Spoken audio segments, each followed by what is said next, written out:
Are you all ready? A lot of media, as usual. So thank you to the incredible members of my cabinet. They're doing a phenomenal job. Everybody pretty much agrees to that, including our newest member, Secretary of Homeland Security, Mark Wayne Mullen. Thank you, Mark.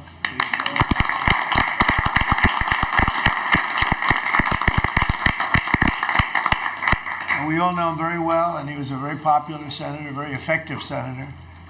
Effective probably being the more important word. JD, don't you think? Yes, sir. And we wish you a lot of luck. Thank you. I think you do fantastically well. Congratulations to you. You have an amazing family that were here yesterday in the Oval, sworn in. His family's amazing, so thank you very much. We're now on day 41 of the disgraceful Democrat shutdown of Mark Wayne's department. Congratulations. He came into a department that shut down by the radical Democrats. Right?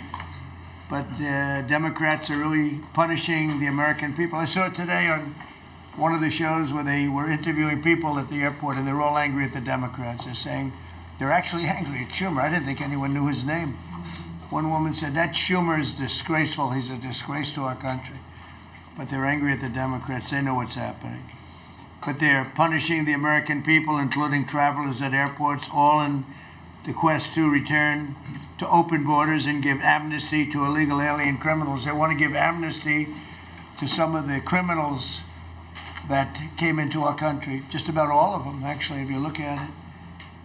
They love sanctuary cities, which is a sanctuary for criminals. They want to make sure they're taken care of. That's what we're fighting about. That's really what they're fighting. They don't talk about that, but that's what they're fighting about. They want to protect criminals. In many cases, 11,888 murders. Many of them, I will say, are gone now. Because of us, we got them out. But still have some left. Should have never happened, should have never been allowed to come into our country. But we're not going to let it happen. We're not going to let the Democrats get away with this stuff, and people are wise to them. So they need to end the shutdown immediately, or we'll have to take some very drastic measures. This morning, I want to give an update on the Operation Epic Fury, which is an appropriate name because we are absolutely obliterating them. Over the past 3 weeks, we've been hitting Iran's military capabilities at a level that few people have ever seen before. People never knew there was such a capability. We have the strongest military anywhere in the world by far. I built it during my first administration, and I used it during my second administration. Unfortunately, because I'd rather not have to use it. But it's a display of force and precision and skill like nothing the world has really witnessed, although you get a pretty good witnessing of it in Venezuela also. And that was a smaller version of what we're doing now. We're crushing their missiles and drone stockpiles, destroying their defense industrial base. We've wiped out their Navy completely, their Air Force completely. We've wiped out a large percentage of their missiles, and the missile launchers. Without the launchers, the missiles don't do any good. And we've knocked out probably close to 90% of the launchers, probably more than 90% of the missiles themselves. Between some they fired and more than they fired, we knocked out. We've also destroyed a lot of the factories. We're continuing to do that, but a lot of the factories where they manufacture the drones and the missiles. The drones, too, are way down, but the reason they're down is they go one way and they don't come back, because for the most part, we're shooting them down. But we also are able to, we've really done tremendous damage to the places where they make them. And just so we set the record straight, because I've been watching the Wall Street Journal's fake news and all these stories that get printed like, oh, I want to make a deal. They are begging to make a deal, not me. They're begging to make a deal. And anybody that saw what was happening over there would understand why they want to make a deal. But they say, oh, we're not talking to them. Anybody would know they're talking. And only a total fool. And they're not fools. They're very smart, actually, in a certain way. And they're great negotiators. I say they're lousy fighters, but they're great negotiators. They are begging to work out a deal. I don't know if we'll be able to do that. I don't know if we're willing to do that. They should have done that 4 weeks ago. They should have done it 2 years ago. or they should have done it when we first came into office, because 2 years ago they had free reign under Biden. Sleepy Joe, worst president in the history of our country, what he allowed to happen to our country at the borders, and even with a thing like this. But not just him. Every president for 47 years, every president should have done this. They should have done it a long time ago, because you cannot give lunatics a nuclear weapon, and they would have had a big one.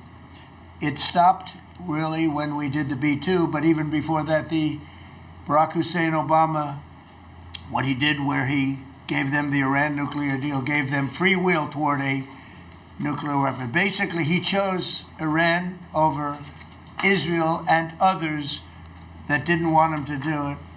But I terminated that deal. Had I not terminated that deal, you would have had a nuclear weapon years ago, and it would have been used, guaranteed. And one of the reasons you know about the guarantee is because their neighbors were sort of like bystanders. They weren't involved very much.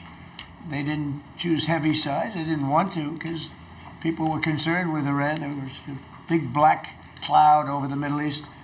They were concerned, but all of a sudden the war starts, and they start shooting at these five, in particular, 5 countries. They start shooting at Qatar, Saudi Arabia, UAE, Kuwait, Oman. They start shooting at them, and everybody was shocked, including us. You know why? Because they're sick, and they had a plan to take over the Middle East. And some of those missiles that were shot at them were locked long before we even started this process. They were locked and loaded and aimed at those countries. They wanted to take over the Middle East, but we happened to come along, so it wasn't so easy. So right now their Navy is sunk in the largest elimination of a foreign Navy that has taken place, maybe ever, but certainly since World War II. Their Air Force is gone. Their anti-aircraft and communications capabilities are totally dismantled. And one of the problems they do have when they deal with us is we deal with people, and the people aren't able to communicate with anybody else. So, because all of their leadership has been gone. The first level is gone, and they met to pick a new level, and they're gone. They're all gone because they didn't make a deal, and because they're sick people. They're really sick. They're really sinister, sick people. And if anybody thinks it was okay to have a group of people like this to have nuclear capability, nuclear weapons, and if we didn't attack with the B-2 bombers, they would have had a nuclear weapon within 2 weeks of that, maybe 4 weeks. But between 2 and 4 weeks, they were planning to have a nuclear weapon. If we didn't hit them at that time with the B-2 bombers, and one of the great air raids in history, maybe the greatest, dark at night, no moon, no light, every single bomb hit its mark and just obliterated that place. So it's now buried deep under earth. And it was an amazing thing, but they would have a nuclear, and they would have used it without question. And you know that because why did they shoot all these countries that weren't even really involved with them? They weren't involved. They had no big problems because they're sick, because they want to take over the Middle East, not just Israel. Certainly Israel would have been the first on their list. They would have used nuclear weapons, a nuclear, you don't need too many of them, but they would have used a nuclear weapon on Israel, and they would have used it on the other neighbors, and then they would have come after us.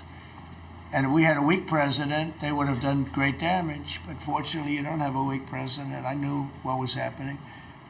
And I think we've been proven right. They took one missile that went 2,500 miles. They supposedly didn't have a missile like that. They had no missile with that capability.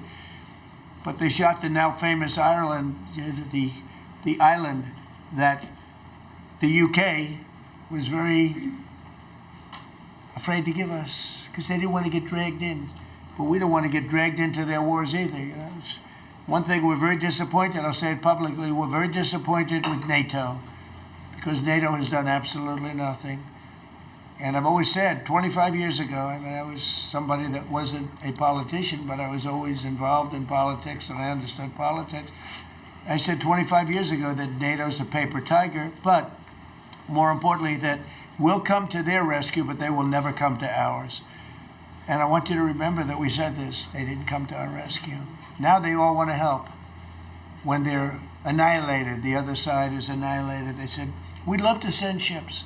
They actually made a statement, a couple of them, that we want to get involved when the war is over. No, it's supposed to get involved when the war is beginning, or even before it begins. We had the UK say that we'll send, this is 3 weeks ago, we'll send our aircraft carriers, which aren't the best aircraft carriers, by the way. They're toys compared to what we have. But we'll send our aircraft carrier when the war is over. I said, oh, that's wonderful. Thank you very much. Don't bother. We don't need it. And we don't need it, and we don't need them. We estimated it would take approximately 4 to 6 weeks to achieve our mission, and we're way ahead of schedule.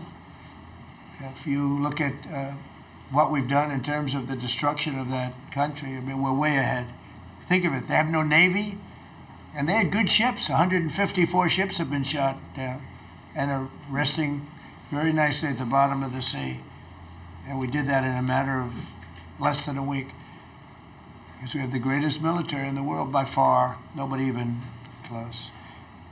So we estimated it would take approximately 4 to 6 weeks to achieve our mission. 26 days in, we're really a lot ahead of schedule. The Iranian regime is now admitting to itself that they have been decisively defeated. They're saying to people, this is a disaster. They know it. That's why they're talking to us. They wouldn't talk otherwise. But they're talking to us because they've got a disaster in their hands. They're defeated. They can't make a comeback. We're free to roam over their cities and towns and destroy all of their crazy nuclear weapons and missiles and drones that they're building. Oh, we're doing that. They now have a chance to make a deal, but that's up to them. And they'll tell you, we're not negotiating. We will not negotiate. Of course they're negotiating. They've been obliterated. Who wouldn't negotiate? They are begging to make a deal. We'll see if we can make the right deal. And if they make the right deal, then the strait will open up. Hormuz Strait will open up. And even now, we don't know if there are any mines. You know, they have 22 they call mine droppers. Think of it. Who would have 22 mine droppers? There's a boat that drops mines. Who has 22 mine droppers? Except for people with very evil intention. So every one of those mine droppers has been struck with the same weapon we used to stop drugs from coming into the United States of America. When we hit those boats, it's the exact same weapon, extremely effective. We have unlimited supplies and extremely effective. But they have no more mine droppers. By the way, speaking of drugs, we're 98% down drugs coming in by water, by the ocean, by the sea. 98%. And we're trying to find out who are the 2% because we think they're the bravest men anywhere in the world. Maybe women. But whoever's on those boats is very brave or doesn't watch television. But where drugs coming in by sea, coming in by water, are 98% down. And now we'll stop the drugs coming in by land. The land is the easy one. You had to stop the water. A lot of it came in through water. Now it's all pinched. And these people are trying to come in by land. And we will, that's the easy one. But we had to take care of the water first. Nobody's coming in. Virtually nothing is coming in anymore. It was hundreds of millions of dollars a week were coming in by water. But they now have the chance, that is Iran, to permanently abandon their nuclear ambitions and to chart a new path forward. We'll see if they want to do it. If they don't, we're their worst nightmare. In the meantime, we'll just keep blowing them away, unimpeded, unstopped. Well, there's not a thing they can do about it. They can't do anything about it, you know. I tell you, if they could, you'd be hearing about it. You'd be hearing about it. You don't hear anything about it. They can't shoot our jets. We have the best military equipment in the world. No, not even a contest. And you see that with Venezuela. They had other equipment. They didn't have ours. It didn't work. Didn't work. Think of it. We did the situation in Venezuela. It was a great military operation, getting a very, very dangerous man who's killed a lot of people, forced people into our country. Incredible. He emptied his prisons in Venezuela, emptied his prisons into our country. And I hope that charge will be brought at some point, because that was a big charge that hasn't been brought yet. It should be brought. He emptied his prisons into our country and was a major purveyor of drugs coming into our country. And he's now been captured and, I guess be given a fair trial. But I would imagine there are other trials coming, because they've really sued him just on a fraction of the kind of things that he's done. Other cases are going to be brought, as you probably know. In the meantime, with Iran, we're going to keep doing what we've been doing, and nobody's a match for the United States, but they're not a match for the United States. It's small potatoes. That's why I'm so disappointed in NATO, because this was a test for NATO. This was a test. You can help us. You don't have to, but if you don't if you don't do that, we're going to remember. Just remember this in a number of months from now. Remember my statements. They have an expression, a great expression: never forget. You can never forget.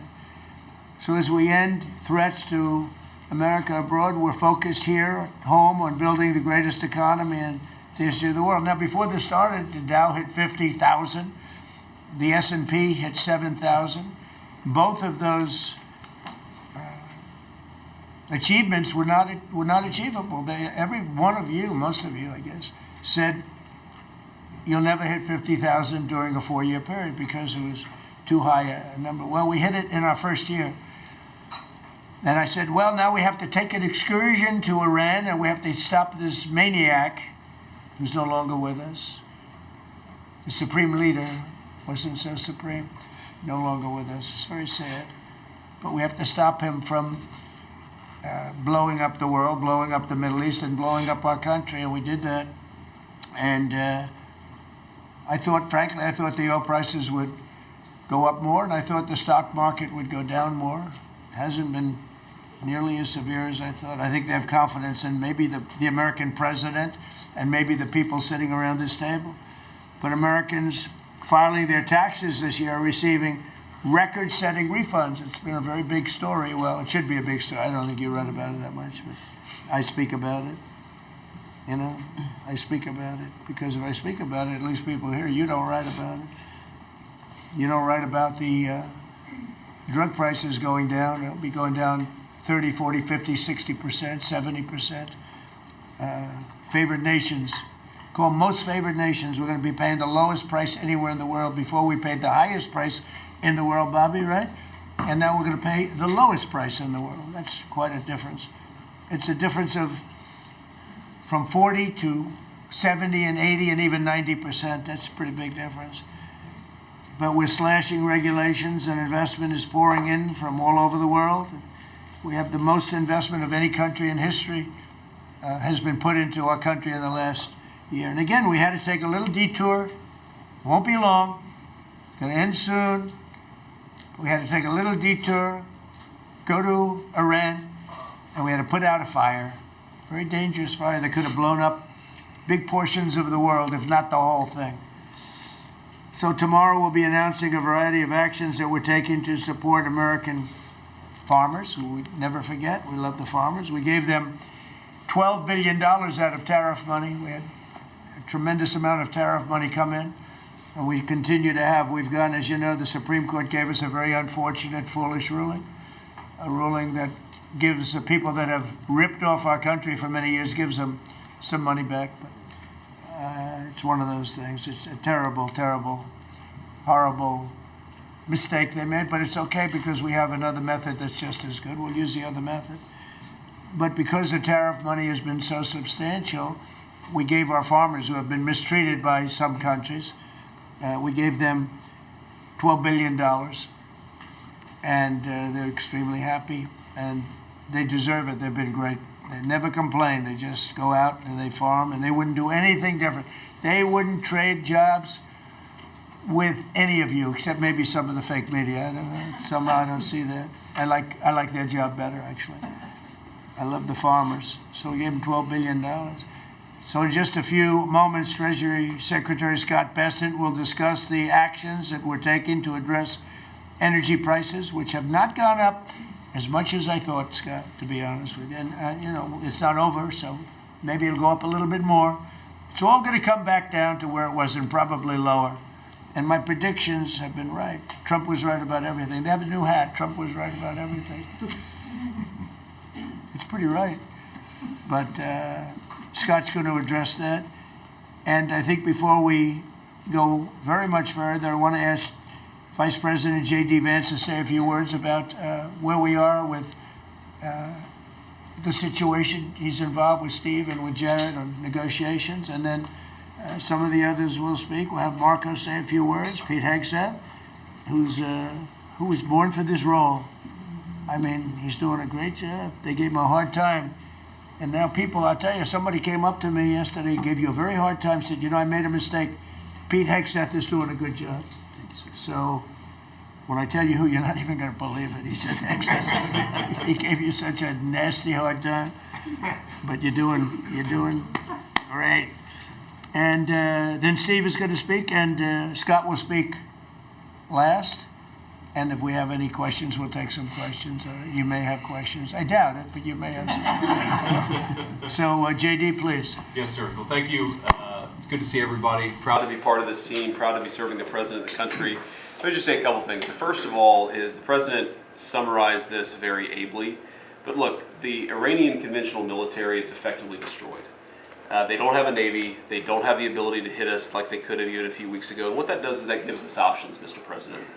Now, there's been a lot of reporting about diplomatic options, about negotiations. There's, of course, Pete and his team. There are further military options. But what we have now that we didn't have when the president took over just a little over a year ago is the ability to use every tool at our disposal to ensure that Iran doesn't get a nuclear weapon. Because when I say options, I think it's important the American people know options for what? And it's options to ensure that Iran never has a nuclear weapon. You talk about people who walk into a crowded supermarket and have a vest on, and they blow up the vest and a couple of people get killed, and that's a terrible tragedy. What happens when what's on the vest is not something that can kill a couple of people, but can kill many, many tens of thousands of people? That is the most important American national security objective that exists for any administration at any time, is you don't want the worst people in the world to have a nuclear weapon. That's why the president is doing this. That's why the president cares so much about this particular issue. I'll let Steve talk a little bit about the details of the negotiation, but the last thing I'll say before I turn it over to Marco is I'm very mindful, of course, that we have a lot of folks overseas fighting very ably for the United States of America. I know Pete and the whole team, we're very proud of them, but they're fighting at a time where we are about to enter as Christians the most important week of the Christian calendar, the Holy Week that celebrates the return of Jesus Christ to Jerusalem. And so I want to say to all of my fellow American Christians, but particularly those serving in the Gulf, that I wish you all a very blessed Easter, a very blessed Holy Week, and we continue to stand behind you and continue to support you every step of the way. Thank you, sir. Thank you very much. Marco? The most important job any president has is to keep the American people safe. And every president says it, but we have a president that means it and does something about it. As the president outlined very clearly to the world on the night this operation began, Iran has been at war with the United States for 47 years. For 47 years, Iran has been killing Americans and attacking Americans across this planet. And other presidents had an opportunity to do something about it. And they all warned about how Iran was dangerous, but they refused to act. And this president's not someone that's going to refuse to act. He's not going to leave a danger like this in place. He's going to address it, and that is what he is doing. From the very first night of this operation, the president made it very clear. People like this, and now what I'm talking about is not the people of Iran. The people that run this country are radical Shia clerics. These are religious fanatics. Look what they are doing now. At their weakest point, this is the weakest Iran has ever been, and look at what they're doing. They're attacking embassies. They're attacking hotels. Imagine what these people would do if they had a nuclear weapon. That is an unacceptable risk for the world. By the way, the president's not just doing a favor to the United States and to our people. This is for the world. He defined very clearly on the first night of this operation what the goal was. We were going to destroy Iran's navy, and that is happening. We were going to, if it hasn't already happened, I'll let Pete speak to the specifics of it. We were going to destroy their missile launching capabilities. We're well on our way to achieving that goal. We were going to destroy the factories so they couldn't make more missiles and more drones, and that is moving forward. Every single objective the president clearly laid out on the first night of this operation is being effectuated. Again, Pete will speak to the specifics of it. this has been an incredibly successful operation. Every day, it may not get covered because, you know, we're unlike them. We're not bombing embassies and hotels. We're hitting military targets. But every day, the Department of War lets the drummer get wicked over every portion of Iran that has these military capabilities, and the results are going to bear fruit for the world. The world is going to be a safer and a better place when President Trump's mission here is achieved. And frankly, I think countries around the world, even those that are out there complaining about this a little bit, should actually be grateful that the United States has a president that's willing to confront a threat like this and not allow it to continue to persist. Because these people will kill as many Americans as they have a chance to do, and if they have a nuclear weapon, as the Vice President pointed out, they could kill millions of Americans in the future, and that is a risk that was not going to continue to exist as long as we had this president. Thank you, Marco. You know, it's very interesting because yesterday I was watching, is it Anthony Blinken? And he was saying that they should have done it. But they didn't do it. Nobody did it. Nobody did it. For 47 years, Marco, that's the number, 47. I guess now it's 48, because we've been saying 47 for a long time. It's probably 48. But for 47, 48 years, every president should have done this. And some are saying now that they made a big mistake in not doing it, but we're taking care of business. Steve Witkoff, please.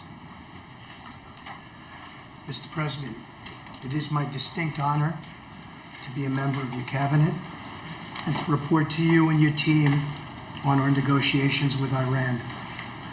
Mr. President, you directed Jared and I to pursue a diplomatic resolution with Iran prior to Operation Epic Fury, which we did. However, it became quite clear during these meetings with the Iranian negotiating team that we could not make a deal that fulfilled your objectives of the following: no enrichment whatsoever, no chance of weaponizing whatsoever, decommissioning of Fordow, Natanz, and Esfahan, which you destroyed in Operation Midnight Hammer,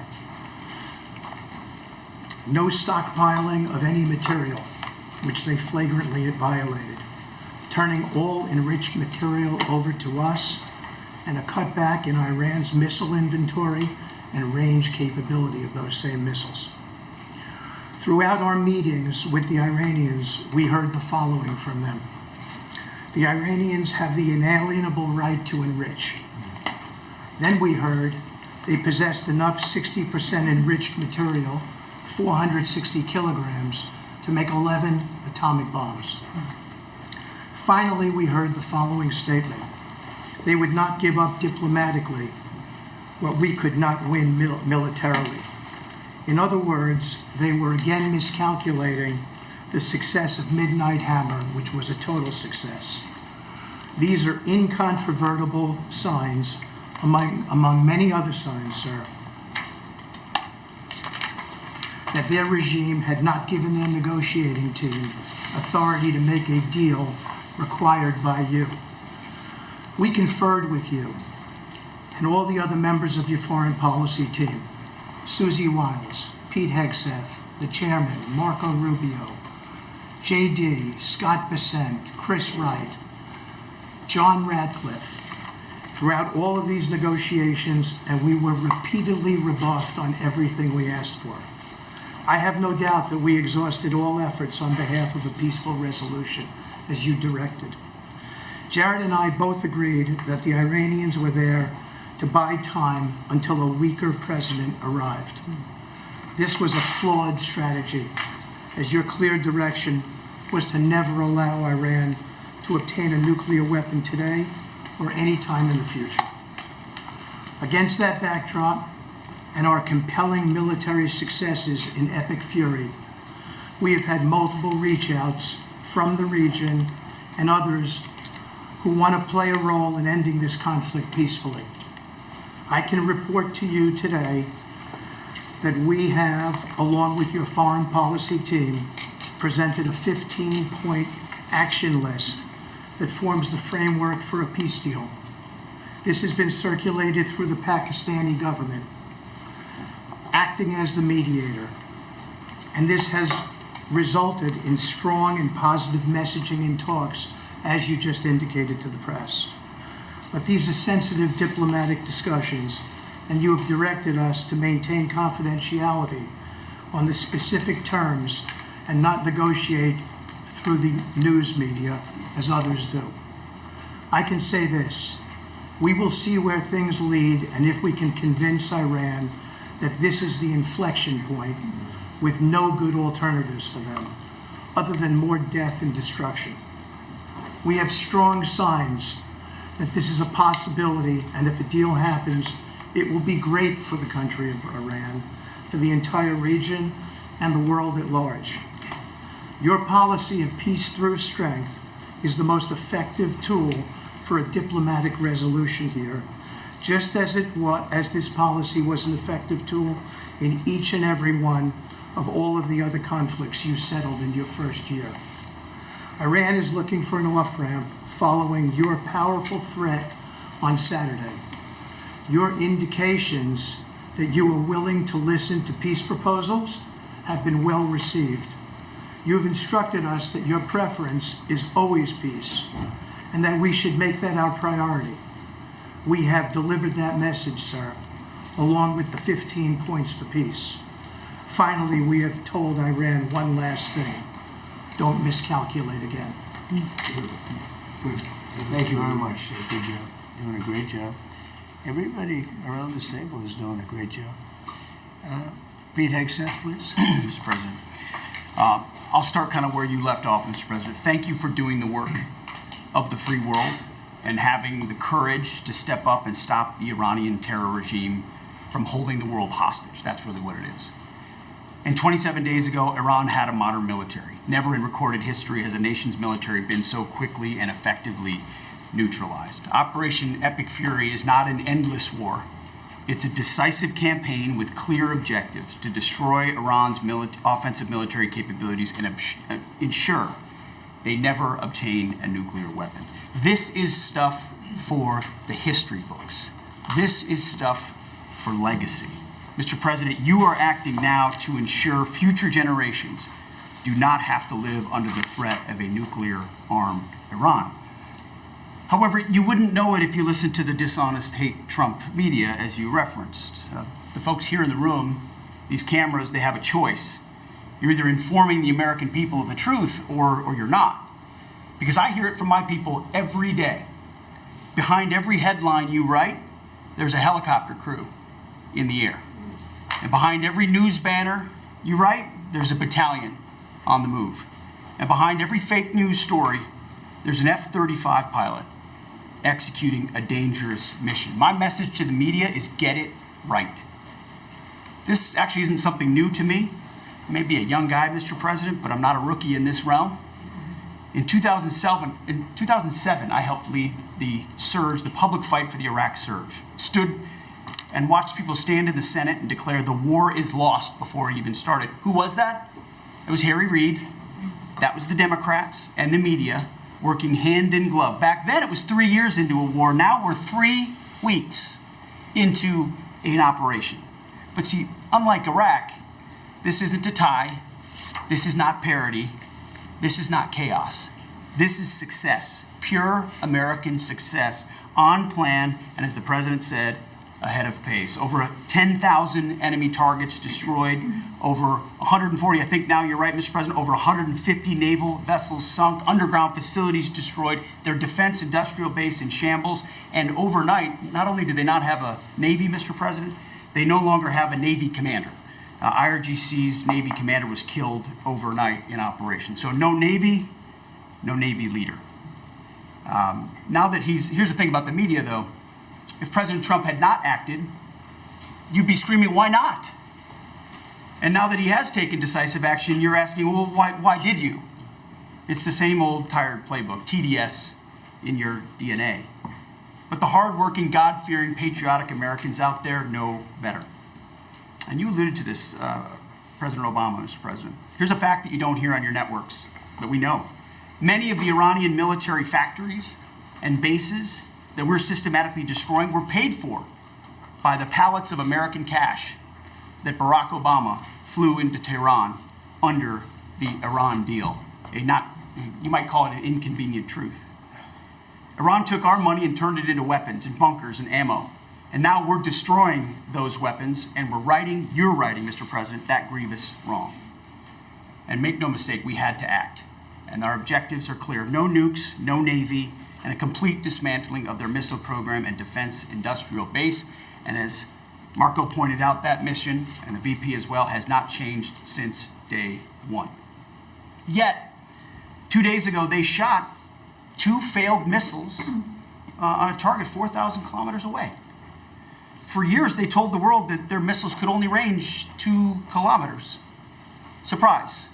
Yet again, Iran lied. And to the world, I say London is 4,000 kilometers from Iran. Washington, D.C. is 3,300 kilometers from Venezuela, another country President Trump did something about, that partnered for a long time with Iran. So you're telling us that Iran is not a threat to the world or to the U.S. President Trump knows better. And here's what success actually looks like right now. You mentioned it, Mr. President. A-10 Warthogs, if you know them, you love them, and Apache helicopter gunships are flying strike missions inside Iranian airspace and throughout the Strait of Hormuz at will. See, you only send these slow, low-flying, close air support platforms when the enemy has no meaningful air defenses left. Their presence is proof that Iran's air defenses are gone. Their command and control is shattered, their top leaders hiding in underground bunkers, while their mid-level commanders are being crushed in the field. The morale of their fighters plummeting, and we see that disconnect daily. They're privately admitting, as you said, Mr. President, very heavy losses. We know that. President Trump has given us a clear mission. Our capabilities are only going up and Iran's are plummeting. We are here to win, and we're full speed ahead. So, Steve, we appreciate your efforts. We pray for a deal, and we welcome a deal. And we have the ultimate deal maker to make it happen. But in the meantime, as I said yesterday, the Department of War will continue negotiating with bombs. War is negotiation by other means. And finally, I want to thank our incredible troops, our pilots, crews, sailors, refuelers, air defenders, the absolute best of America, the real 1% of our country. This president, President Trump, has your back. And I know this cabinet prays for you every single day. And we ask the American people to do the same as they continue in this mission. God bless. Thank you. Thank you very much. It's great. I think before I ask Scott to say a couple of words, it would be great if people like the mayor of Chicago and the governor of Illinois would say, please come in and stop the crime.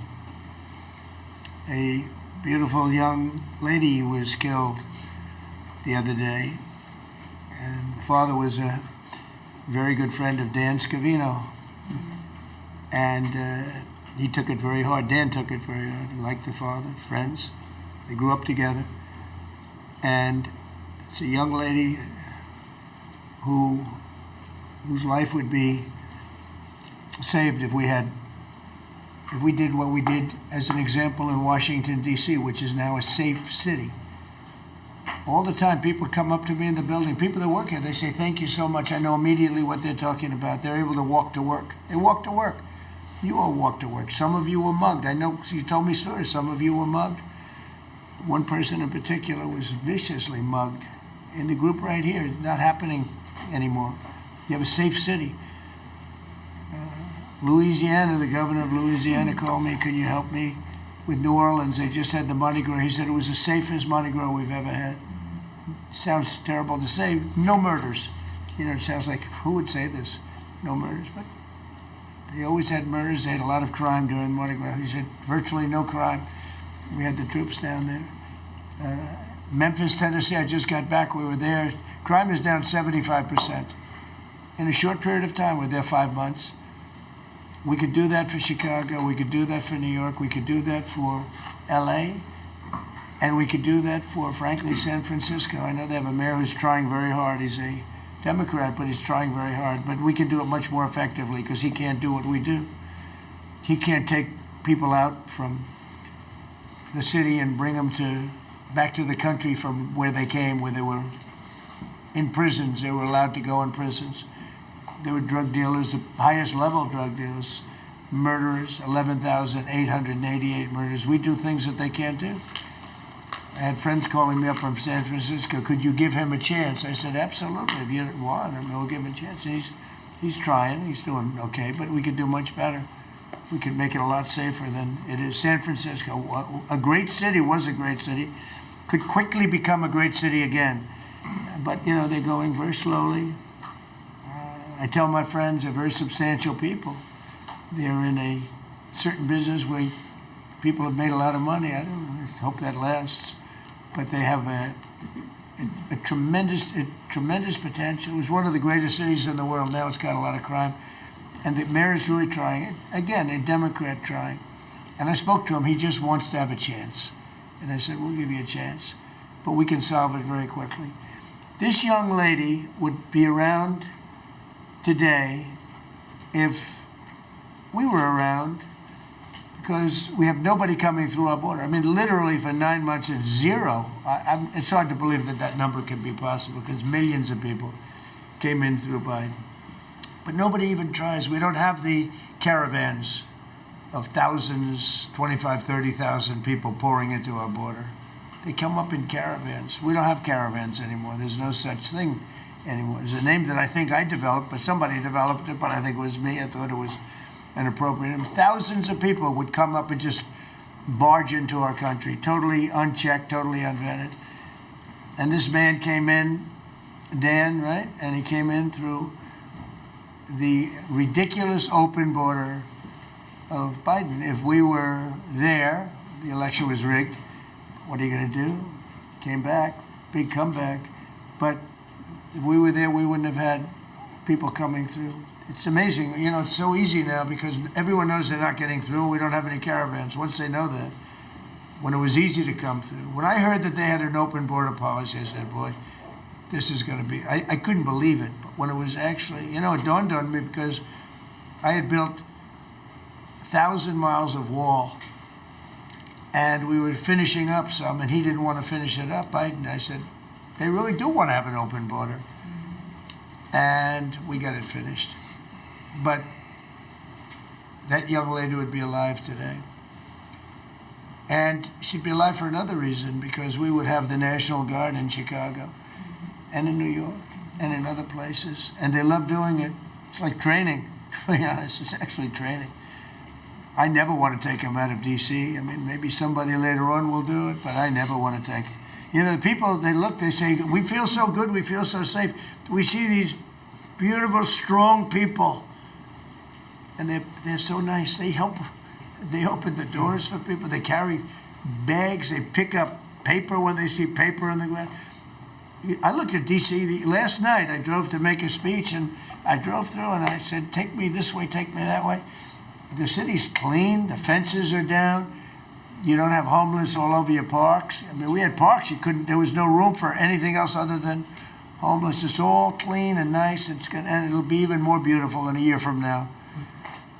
And we have some projects that are great. This ballroom is going to be something that's so beautiful for the city, so desperately needed by presidents. I mean, now it's no secret the military wanted it more than anybody. It was supposed to be secret, but it became unsecret because of people that are really unpatriotic saying things. But doesn't matter. Doesn't matter. It's going to be great. We're building an arc, a triumphal arc, which will be incredible for the city. Incredible. We're fixing up what was the Kennedy Center. You know, I was honored when the board changed the name a little bit. Actually, it shows that the Republican and the Democrats, they work together. It's really something we work together. I think it's a great symbol, actually. But we're doing a lot of work. That building's ready to fall down. It's in terrible shape. We're closing it. We're going to open it with a bang in less than 2 years. It'll come in under budget, ahead of schedule. That's what I do. It won't be like the Federal Reserve that's costing $4 billion or something thereabouts. Think of it, $4 billion. You know, it's amazing. I said to the group before, I said, everything I do, I get sued. I build under budget, ahead of schedule. I get sued over a ballroom that's going to be the most beautiful ballroom in the country, so desperately needed. You won't have to have tents sitting on the wet White House lawn. If it rains, you get wiped out. to honor the president of China or the president of France or the president of somewhere. You can have the greatest. We get sued by the National Trust for Historic Preservation. They don't know what they're doing. Then I just found out we got sued by that group and another group, I guess, on the fixing up of again, I'll use the old name, Kennedy Center, because they're not fixing up Trump Kennedy. It's going to be beautiful when you add the name Trump. But we got sued. And all I'm doing is fixing it up. We're fixing broken marble. We're putting on a roof because it leaks like a sieve. We're fixing steel that's broken. It's the same building, same exact building. We're fixing it's going to be beautiful. It's going to be so beautiful and safe. It's actually unsafe. You had some of those columns on the outside that were painted a fake gold. Now we painted them a beautiful white color, beautiful cream white. It's beautiful. Everyone said it's so much more beautiful now. Instead of a cheap, you can't imitate gold. See, I'm a gold person. It's all real stuff. You can't imitate it. Someday they'll discover a paint that will look like gold, and the guy's going to be the richest man in the world. But you can't imitate real gold. It just doesn't. That's 24 karat, which is what this building deserves. But think of it. I get sued because I'm fixing up the Trump Kennedy Center. We're going to make it gorgeous and safe. We're fixing new windows, new this, but just all fix up. I got sued by preservationists. But you know who they didn't sue? The man that took this beautiful Federal Reserve building. That's small, much smaller than the hotel I built. I built the Waldorf Astoria Hotel down the road. And it was a beautiful job for $201 million. It's bigger, I think, than the Federal Reserve building. And it's got rooms and bathrooms, and it's not like just an open office space, which is much cheaper to build. Think of this. I hear he's going to be over $4 billion for a little building.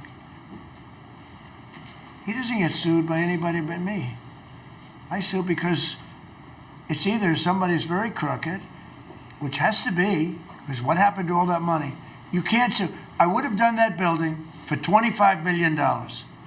It's going to cost maybe $4 billion, and we have a great new person coming in to take over the Fed. And Kevin may not ever have an office, because I don't know if they're going to be able to build. I passed that building the other day. It's a see-through. You know what see-through means? There's no walls up. And they're going to spend. But the National Trust for Historic Preservation, which is a joke, by the way, they didn't sue that building. They didn't sue anybody. But they sued me, and I build. And by the way, my buildings, it's all donations. Rich people and people are putting up the money. Zero taxpayer dollars. Is that right, Scott? Zero taxpayer dollars. This stuff is all done for free, and I get sued. This can only happen to Trump. But they don't sue the guy whose interest rates are too high. That's why we call him Too Late. His name is Jerome Powell. We call him Jerome Too Late Powell. And done a terrible job.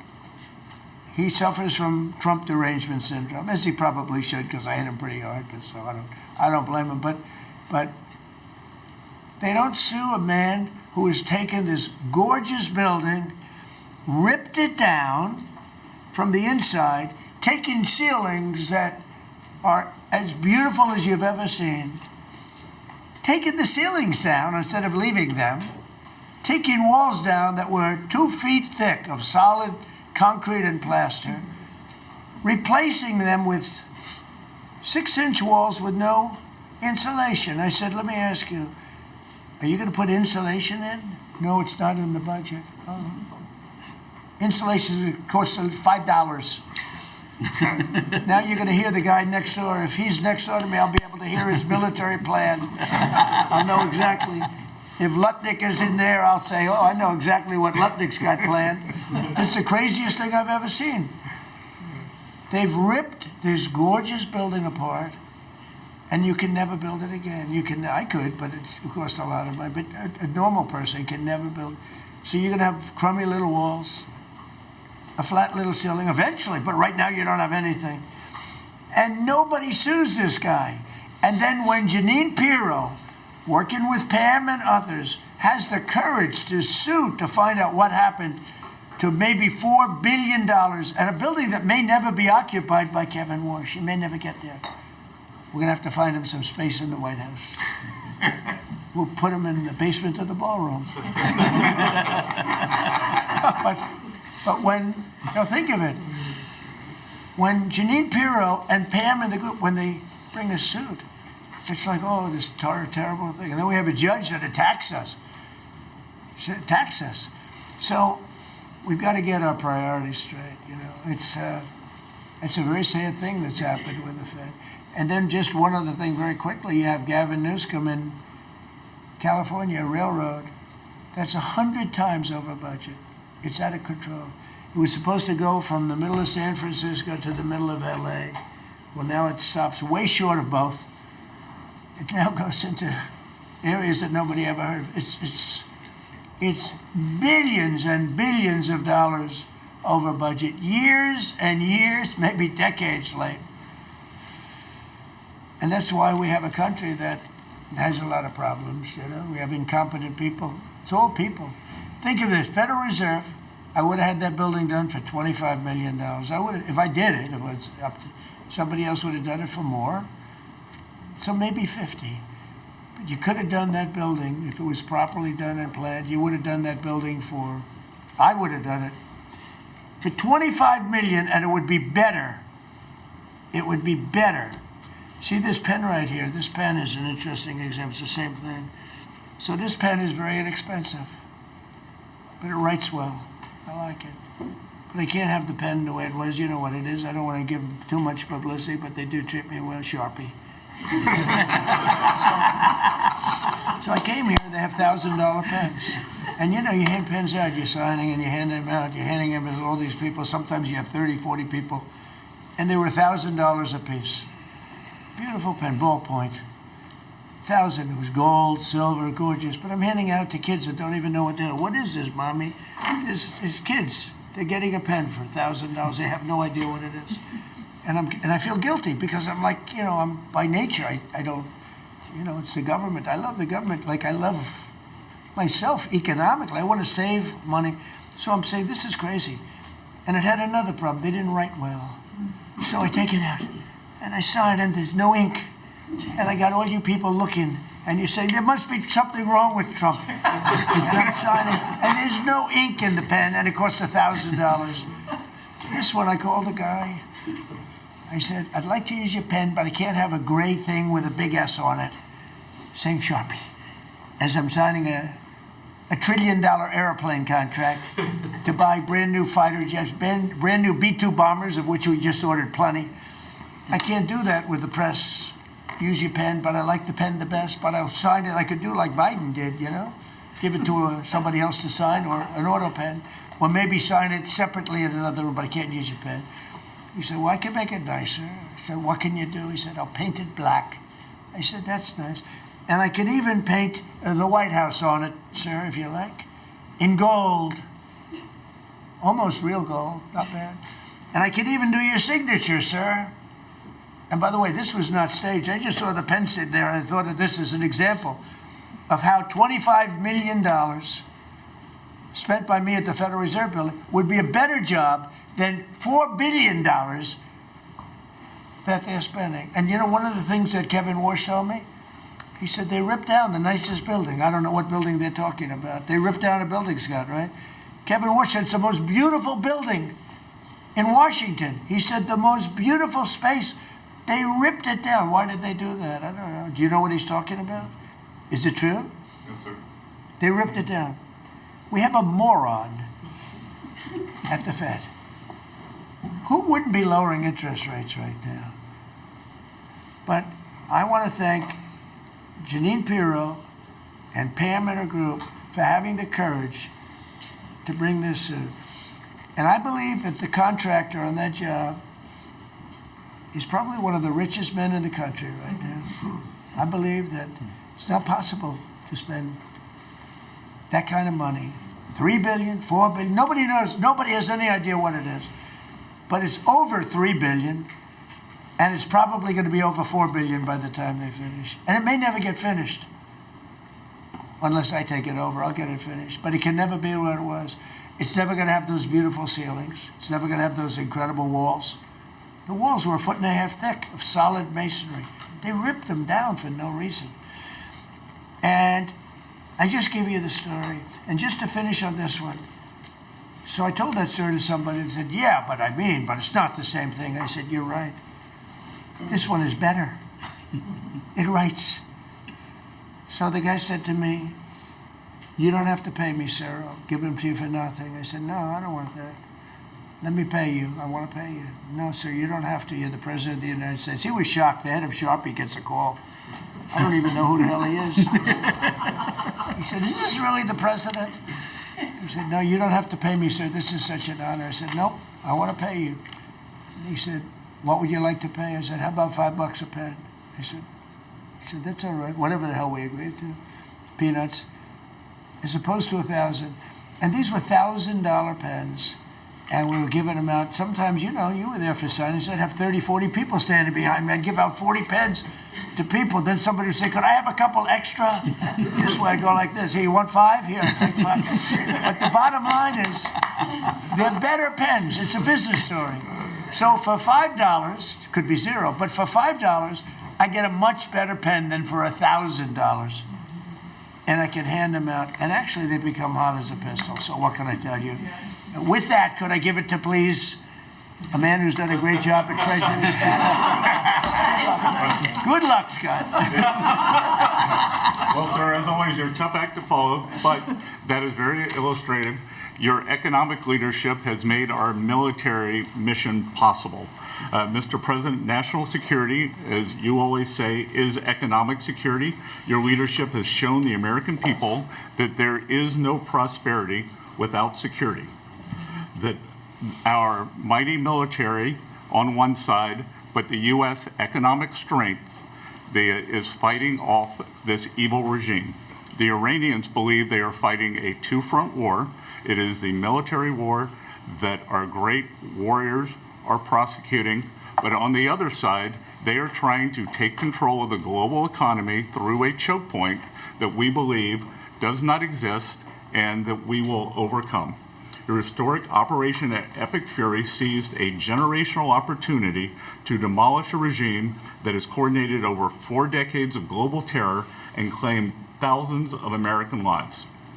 Many people, especially the Democrats, underestimate the will of the American people for short-term volatility for 50 years of safety that we are going to have on the other side of this. And I believe energy prices will be lower, inflation will be lower before we had the appearance of security, which is not real security. Now, the American people and the world will have absolute security. Through your maximum pressure campaign, Treasury has worked to uncover all financial lifelines through the regime and cut them off. You gave that order last March. This was not something that happened overnight. This is something that has been contemplated for almost a year. The Iranian financial system collapsed in December. We have systematically weakened Iran's ability to fund operations and procure weapons, and that required months of preparations. Threats to American national security have no place in the global economic system. The oil market is well supplied. We have taken actions to ensure oil supplies stranded at sea are made available to the global market. Your bold actions like the Development Finance Corporation's Maritime Reinsurance Program in conjunction with Central Command will soon provide shippers through the Gulf region with a level of security we have never seen before. Mr. President, we are starting to see more and more movement in and out of the Gulf today, and this is more than yesterday, and this is the beginning. I am confident that shipping traffic will continue to increase on a daily basis even before we secure the straits. Turning to the home front, the U.S. economy remains strong. We had a strong economy thanks to you. We are the best insulated in the world thanks to your energy efforts in term 1 and term 2, the U.S. is an energy superpower. American workers' purchasing power is finally being restored. The latest figures indicate robust real compensation increases. We are starting to see the working family tax cuts benefits bearing fruit this tax season. 44% of tax returns have claimed at least one of your signature policies: no tax on tips, no tax on overtime, no tax on Social Security, deductibility of auto loans. The average tax refund is up more than 10% for working Americans. The economy you vitalized through your pro-growth policies is well positioned to withstand these temporary disruptions. The United States dollar has reasserted itself as a safe haven asset. The U.S. dollar has appreciated since the hostilities began because everyone knows, thanks to your efforts, the U.S. economy is the best position in the world and capital is flowing in. Efforts to reprioritize economic security are ensuring the United States remains secure, resilient, and prepared for the challenges ahead.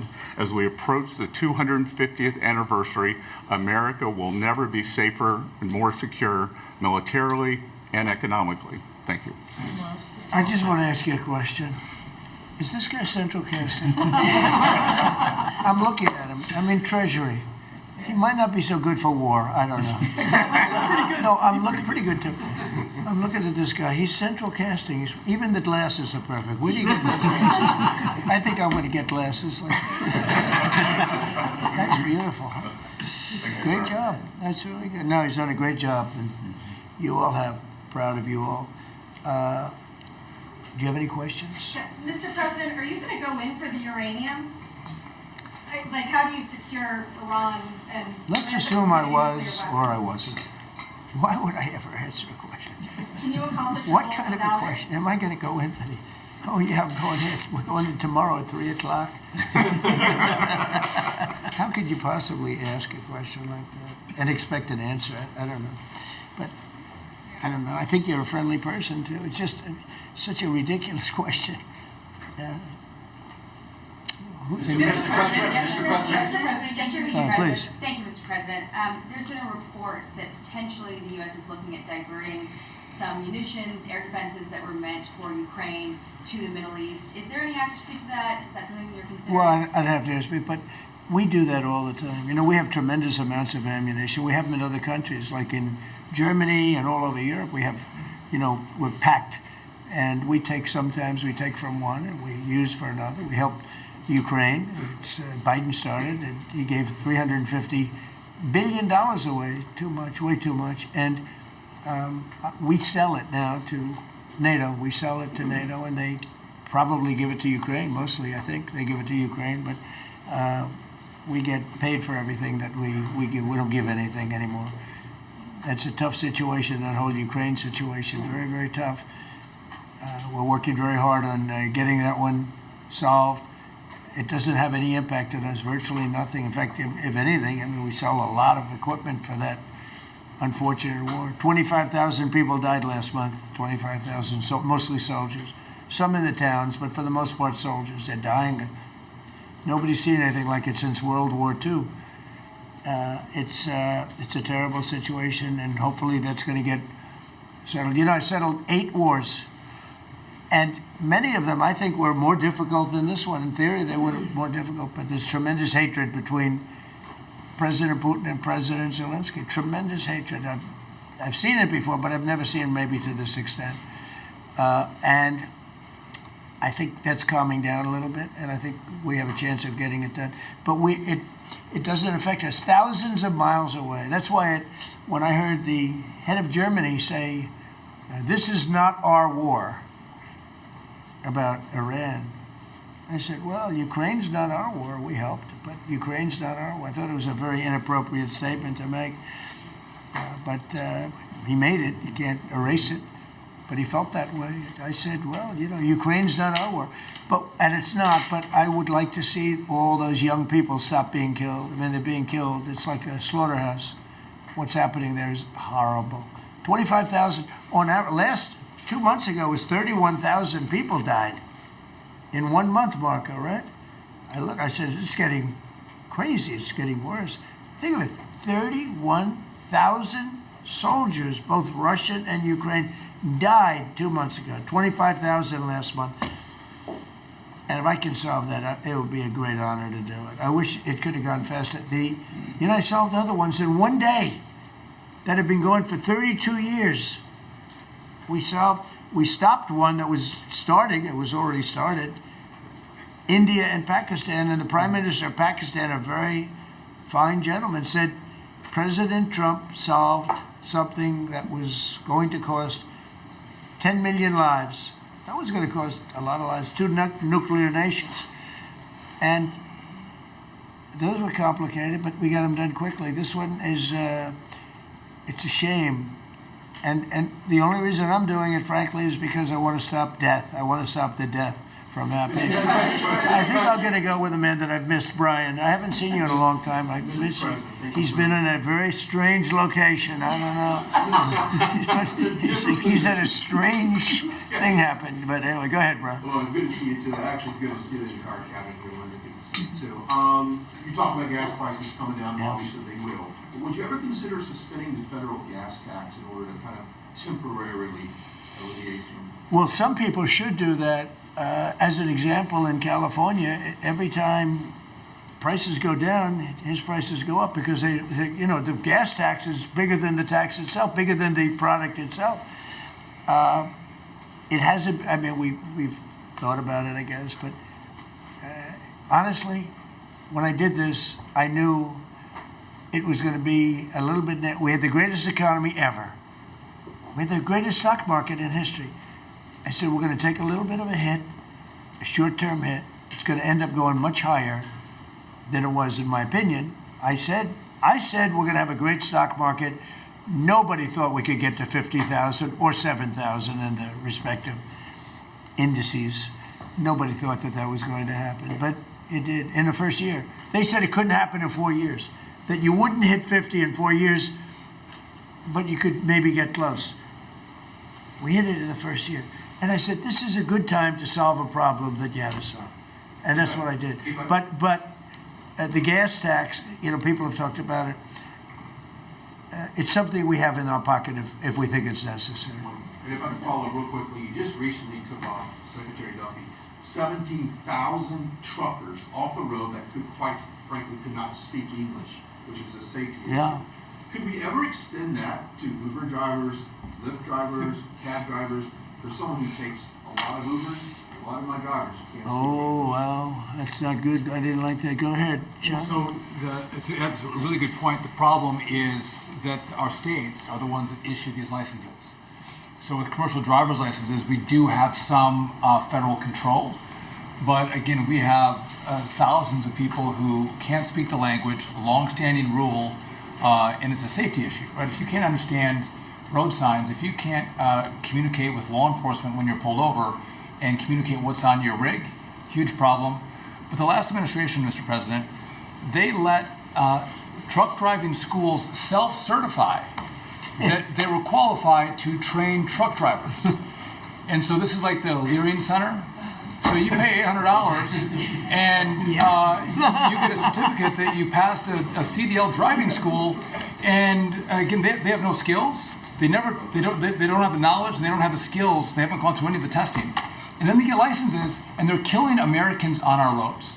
So it's remarkable, the rot that the last administration allowed to take place. We are ending that, and I need partnership with our states. Even California started to come on board. Even Gavin has started to play ball with us, which is surprising. Not all the way, a little bit of ball.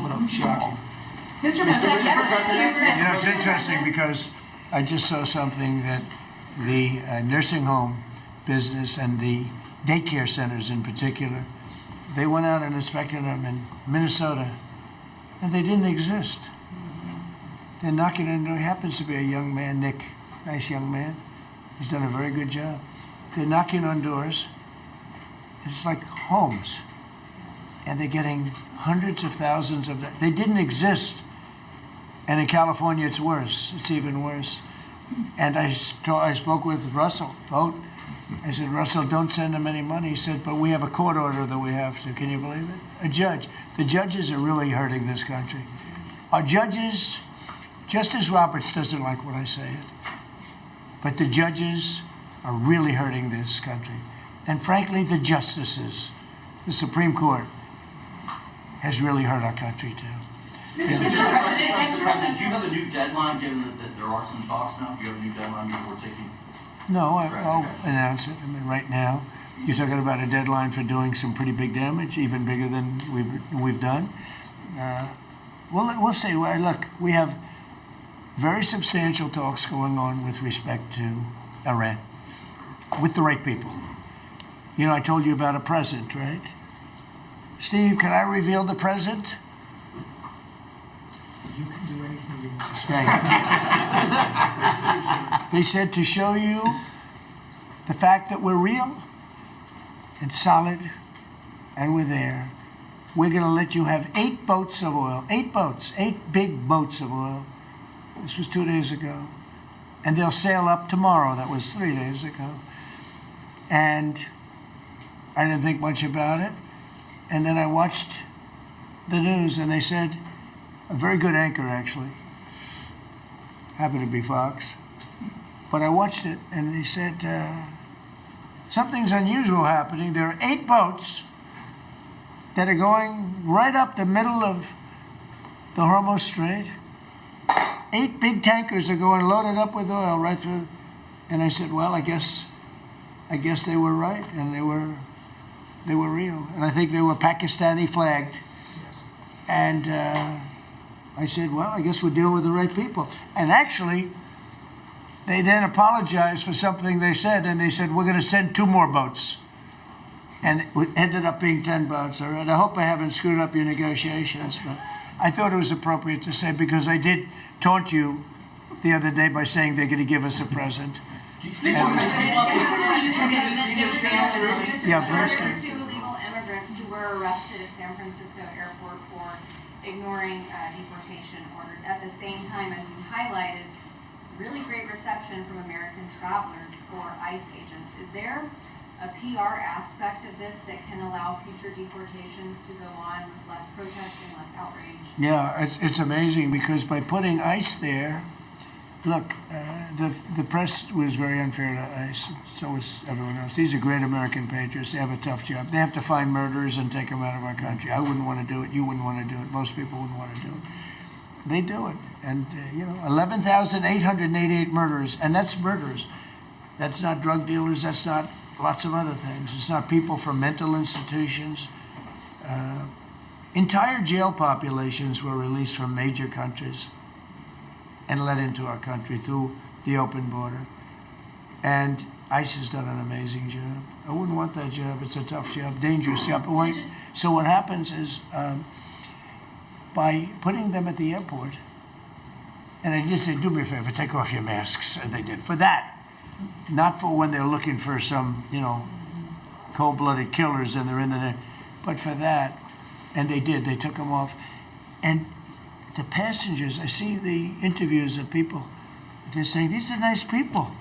One person said, he's a very strong man, but he's a nice guy. He grabbed my bag. He helped the woman with a bag that she couldn't lift. And I'll tell you, I don't want to use the word rehab because there was nothing to rehab, but rehab from the press, because the press is so tough on them. And these crooks in Minnesota, these crooked politicians and dirty cops. They're dirty cops, they're dirty politicians. Waltz is a dirty, crooked politician. The Attorney General is a crooked guy. He's no investigations, and I hope JD's going to do a great job. He's in charge of it now with somebody who's very talented. But I think it's easy stuff. They say $19 billion, think of it, is missing. $19 billion. If we would solve half of the fraud problem, Pam, in this country, we would have more than a balanced budget. We'd have a surplus. And in the case of Minnesota, it's very Somalia-oriented. Think of it. These people come from a crooked country, disgusting country, one of the worst countries in the world. Acknowledged to be one of the worst countries in the world. Some people say it's the worst. They have no money, they have nothing. They come to our country, low IQs, and they rob us blind. Stupid people. And they rob us blind because we have crooked politicians and we have dirty cops. The Attorney General's a dirty cop. It's my opinion. It's only my opinion. And something should be done about him. Let's see what kind of a job Mr. he President, can do. yesterday you said that you hate mail-in ballots. Excuse me? Should Iran be able to charge a toll for the Strait of Hormuz? They're charging some vessels to go through. Oh, yeah. Well, should they be able to? I mean, they shouldn't be able to, but they're doing it a little bit. I don't know. Look, their capability is a lot less than it was 2 weeks ago. And with every week and every day, frankly, it gets less and less. All I can tell you is they're begging to make a deal. So let's see what happens. We may make a deal.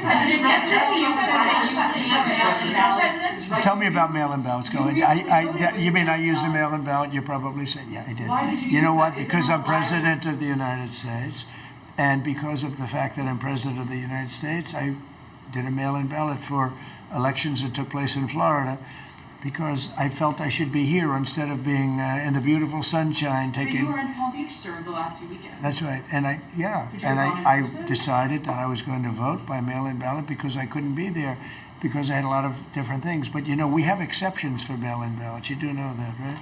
So if you're away, we have an exception. If you're in the military, we have an exception.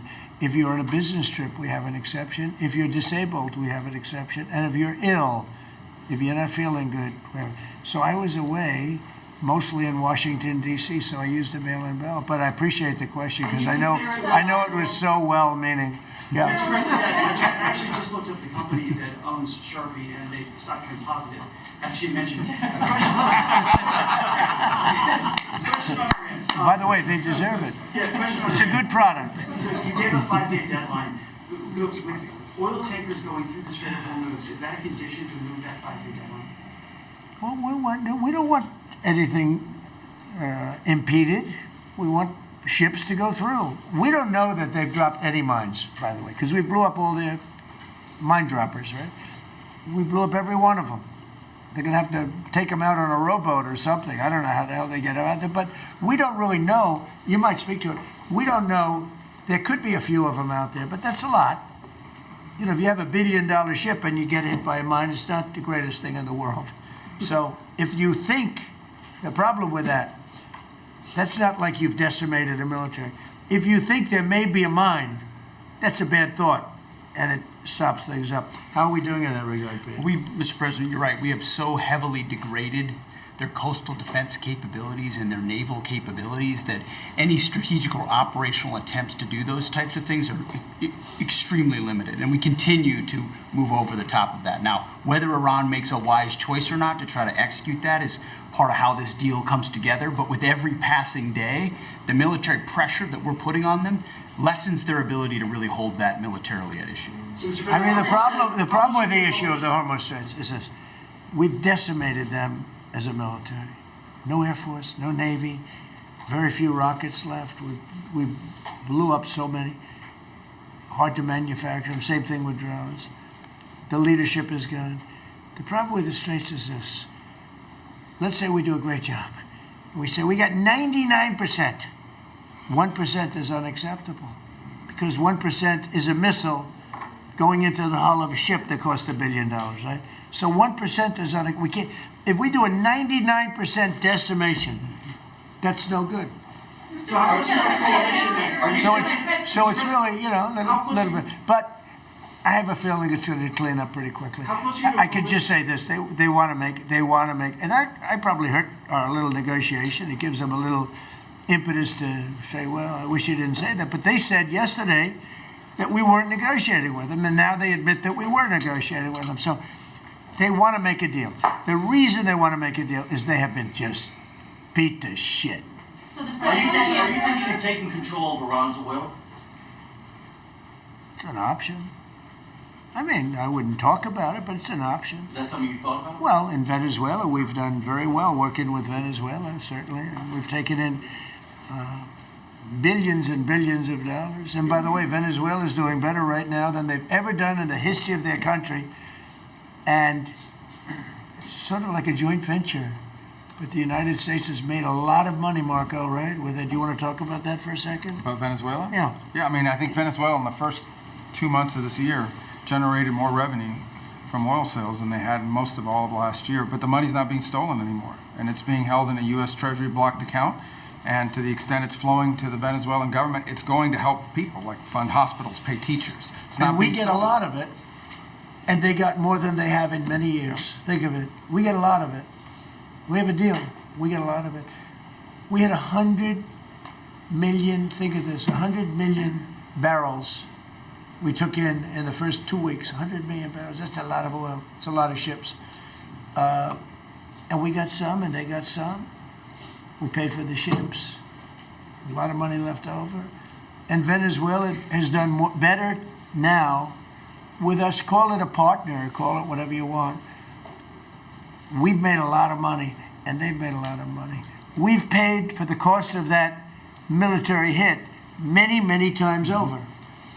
And we've only just started. Our relationship with Venezuela has been amazing. The people, actually, I'm the highest polling person. In other words, after the presidency, I think I may go to Venezuela and run for president against Elsie. I may run against Elsie. It's an option. No, they like me in Venezuela, but it's an option for me. It's a wonderful option. Yes. There's some reports that Gulf allies are concerned about winding down the war too soon and potentially leaving Iran. Well, they probably like us to stay, but But the concern. if we don't stay, look, it's a beautiful thing about airplanes that go 2,000 miles an hour is you can get back there very quickly. If we don't stay, we're going to be protecting them. We know, they've been very good. Hey, Qatar, Saudi Arabia, in particular, Qatar, Saudi Arabia, UAE, the three of them, Kuwait, Bahrain, they've been 100%. Now, in all fairness, they could have gone the other way. They were surprisingly missiled. They were shot at. Nobody ever thought they'd be shot at.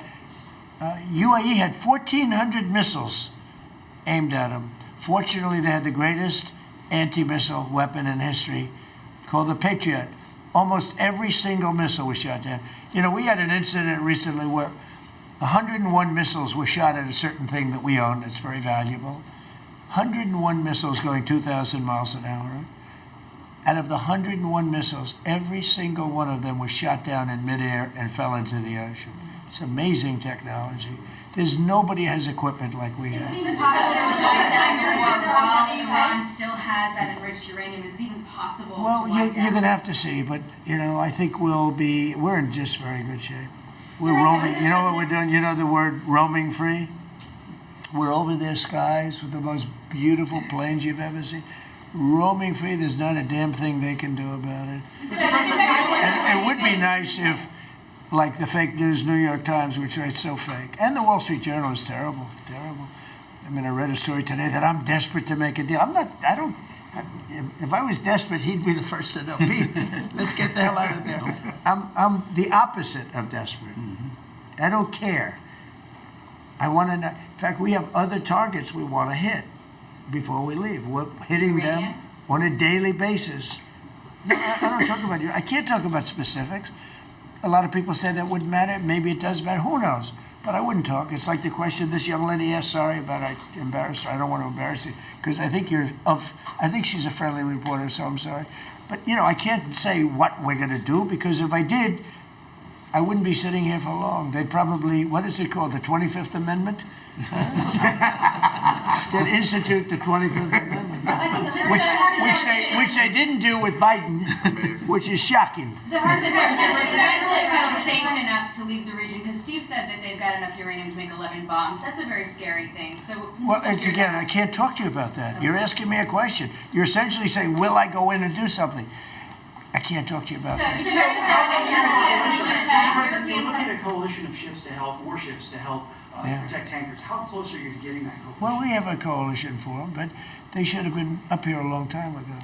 And they're affected. The amazing thing is we don't need the Hormuz Strait. We don't need it. We don't need it at all. We have so much oil. Our country is not affected by this. We have twice the amount of oil as Saudi Arabia, or Russia, and soon it'll be 3 times the amount. Chris, do you want to speak to that for a second? Yeah, that's correct. Our total oil production is greater than Saudi Arabia's plus Russia, and more than we consume in the United States. So we're the largest. Pretty good. Yeah, pretty You know what they call it? Drill, baby, drill. Mr. President, Anything else you want to say? Well, and same thing for natural gas. We went, before your first term, we were the largest exporter of natural gas in the world. Today, we're just by far the largest. I mean, we're the largest importer, now we're by far the largest exporter, and it's growing rapidly this year. New facilities are coming online, new production's ramping up. We're doing an amazing job. We're getting a lot of help from that man right over there. He's getting approvals done quickly and very environmental. He's an environmentalist, actually. He does a great job, but he gives you a fast approval or rejection. Do you have anything to say?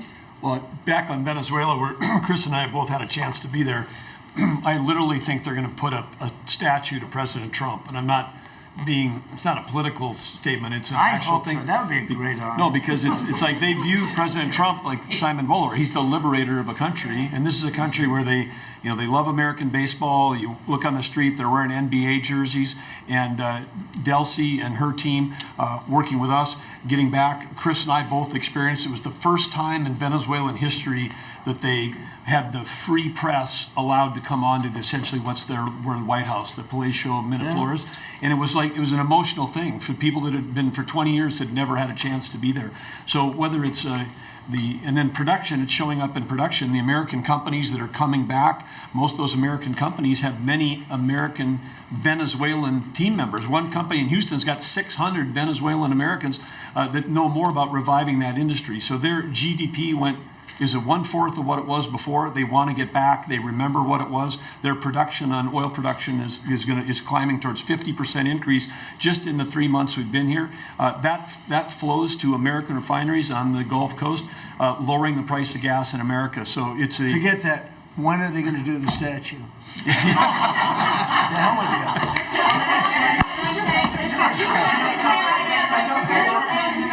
Thank you.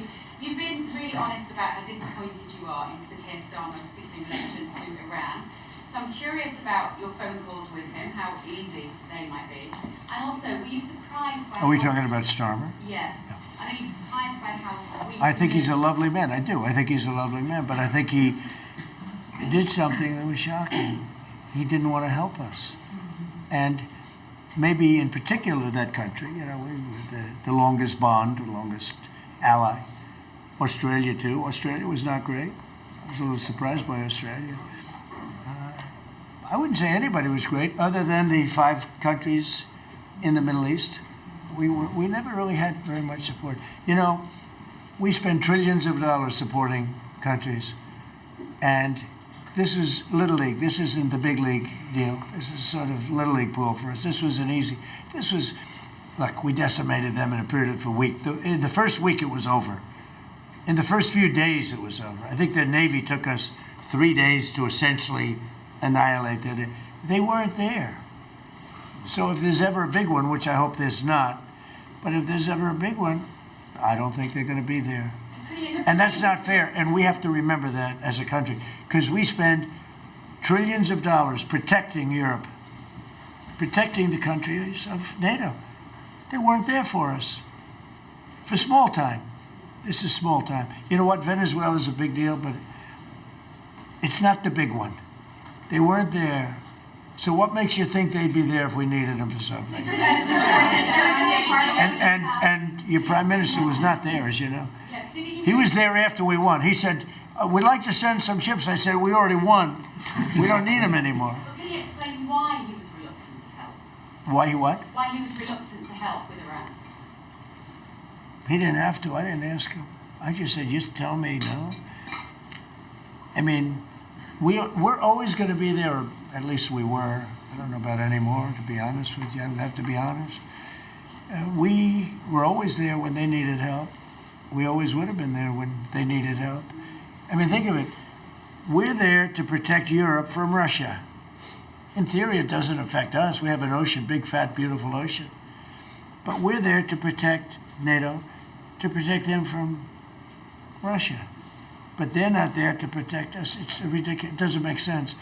I tell you, a lot of people were big NATO people. I was never big. It was okay. I got them to pay 5%. By the way, they haven't paid it yet. You know that. You know, I got them to pay 5% from 2% to 5%. They didn't pay it yet. I got them to pay up to 2% because they weren't paying the 2%. Then I got them to pay 5%, which they should be at.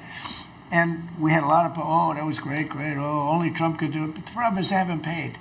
Because if you look at the numbers, they haven't paid yet.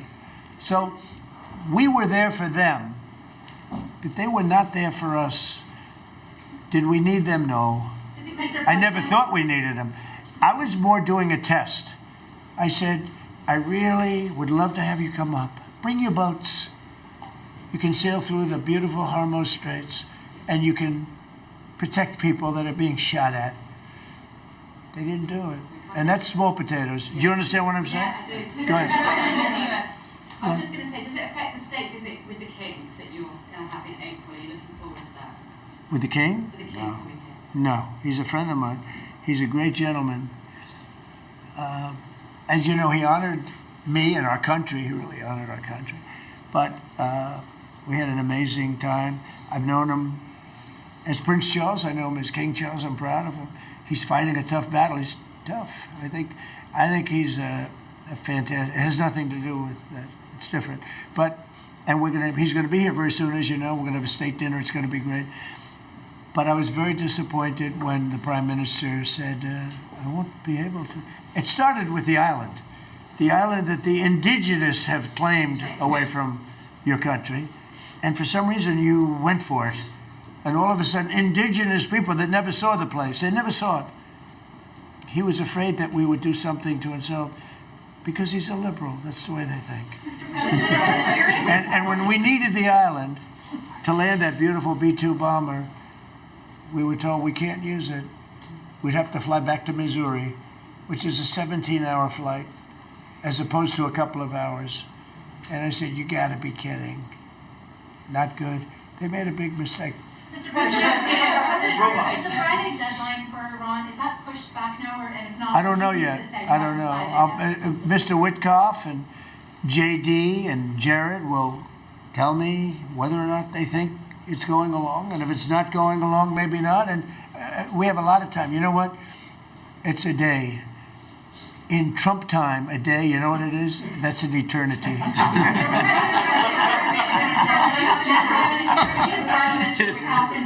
Say it, what? European Parliament just passed a major deportation plan. Some of the tenets of it are that member states can deport rejected asylum seekers to third countries regardless of whether they have a connection to it. It allows for detention periods of up to 2 years and also offshore return hubs or detention centers similar to our. Who did this? Which country? European Parliament, and the vote was not close. It was 389 in favor to 208 against. I'd vote with them, yeah. Europe is where you are now. Do you think that will move the needle with Democrats? I don't care about the Democrats. The Democrats hate our country. The Democrats are in chaos right now. And they have no common sense. You know, they have one quality that's amazing. They stick together. And it's harder because they stick together in a ridiculous policy like men playing in women's sports, open borders for everybody, including murderers and anybody else that want it. We're open to you. Come in, murderers. You know why they do that? They do that for a couple of reasons, but they do it for votes because they think they're going to vote for the Democrats. Even though I did great with the Hispanic vote, tremendous with the Hispanic vote. You know, I turned that whole thing around. The Hispanics like me and I like them. And you know, it's interesting with the Hispanics. When I built the wall, everybody said, oh, that's going to ruin us for the Hispanic. It was just the opposite. They know all about immigration and they know all about death and crime, and they're smart people and they have common sense. They wanted to be protected from the people that were coming into our country. So, you know, I won the election with a very tremendous Hispanic vote, and I think it's higher now than it was then. So, we're a party of common sense. The Democrats are a party of insanity. They're a party that will destroy our country. If I didn't win this election, I believe our country would have been destroyed by now. 1 year, that's all it would have taken. If you had Kamala or Sleepy Joe, either one, it wouldn't have mattered. They're the same thing. Two sleepy people, two stupid people. I believe, and by the way, Gavin Newsom, who is one of the candidates. I believe he took himself out of the running when he says he suffers from mental disability. And a reporter said it was terrible that I talked that way about somebody with mental disability. I said, I have no problem with it, but I don't want a person with mental disability to be my president. I mean, you don't want to have a person with mental disability being your president. And Gavin Newsom said that he can't read a speech. He can't do almost anything. And then he said he's as dumb as all the people in the room. And he got accused of being a racist, which was an amazing set. I thought it was the worst interview I've ever seen anybody give. He's actually a very stupid person. So I believe he's out of the running. I think that statement, that interview, he admitted that he's a stupid person. I don't want a stupid person being president. You know, I'll say it right now. I say it because no press never reports it. I'm the only president that ever took a cognitive test. I took it 3 times. It's actually a very hard test for a lot of people. It wasn't hard for me, but it's a cognitive test. It starts off with an easy question, and by the time you get to the middle, it gets tougher. By the time you get to the end, very few people can answer those questions. They get very tough, mathematical equations and things. I took it 3 times. I aced it all 3 times in front of numerous doctors that I have no idea who they are. And I was told when I went in, they said, Doc Ronnie told me this. My current doctors are fantastic doctors. They said, well, if you take it, you know, it's Walter Reed. It's essentially a public hospital. And if you do badly, it's probably going to get out. But I aced it. I got them all right. And one doctor said, I've never seen anybody get them all right. I've been doing the test for 20 years. I want people, I would love to see anybody that's a president or a vice president or anybody that has any chance of being a president, I would like to see them take a cognitive test. Because we had a man in this office that had no clue what was happening. And let me give you a little secret. He wasn't a smart man 30 years ago. And I'll tell you about President Obama. He wasn't a smart man either. I know all about him. He wasn't a smart man, highly overrated.